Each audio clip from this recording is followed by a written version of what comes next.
દરરોજ ગરમ પાણી સાથે 1 ચમચી ઘી, બાળકોથી લઈને વડીલો સુધી ઘી દરેકને ખાવાનું ગમે છે. તે શરીર માટે તેમજ અન્ય ઘણી રીતે ફાયદાકારક છે. વાળ સહિત શરીરના દરેક અંગ માટે ઘી ફાયદાકારક છે. આજે પણ આપણા ઘરોમાં વડીલો આપણને ઘી સાથે રોટલી અને લાડવા ખાવાનું કહેતા હોય છે. આયુર્વેદિક અનુસાર ઘીના ઘણા ફાયદા છે.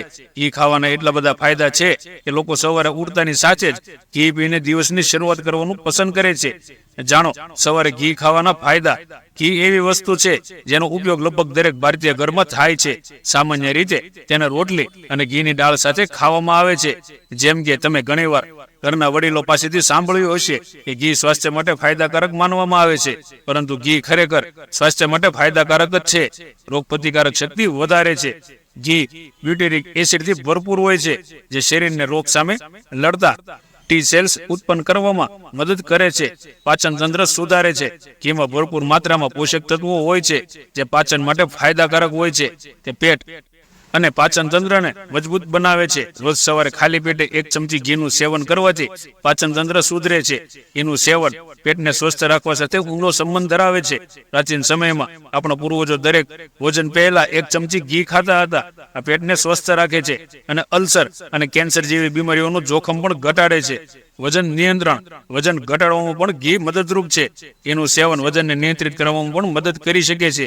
ઘી ચયાપચયને ઝડપી બનાવે છે. તેથી ઘી પેટની ચરબી ઘટાડવામાં મદદ કરે છે. સવારે ખાલી પેટ ઘીનું સેવન કરવાથી ભૂખ નિયંત્રિત થાય છે, જે આપણને વારંવાર વજન ટાળવામાં મદદ કરે છે. ત્વચા માટે ફાયદાકારક. ઘીનો ઉપયોગ તમારી ત્વચા માટે વરદાન સાબિત થઈ શકે છે, કારણ કે તેમાં હાજર વિટામિન્સ ત્વચાને ચુસ્ત રાખે છે અને વૃદ્ધાવસ્થાને અટકાવે છે. પ્રાચીન સમયમાં જેનો ઉપયોગ સુંદરતા જાળવવા માટે થતો હતો, તેને ચહેરા પર લગાવવાથી ત્વચા કોમળ અને ચમકદાર રહે છે. વાળને સ્વસ્થ રાખે છે. ઘીમાં વિટામિન E હોય છે, જે વાળ અને માથાની ચામડી માટે ખૂબ જ સારું છે. તેમાં મોઇશ્ચરાઇઝિંગ ગુણો છે, તેથી તે માથાની ચામડી પર શુષ્કતા અને ખંજવાળ જેવી સમસ્યાઓ પણ ઘટાડે છે. હાડકાને મજબૂત બનાવે છે.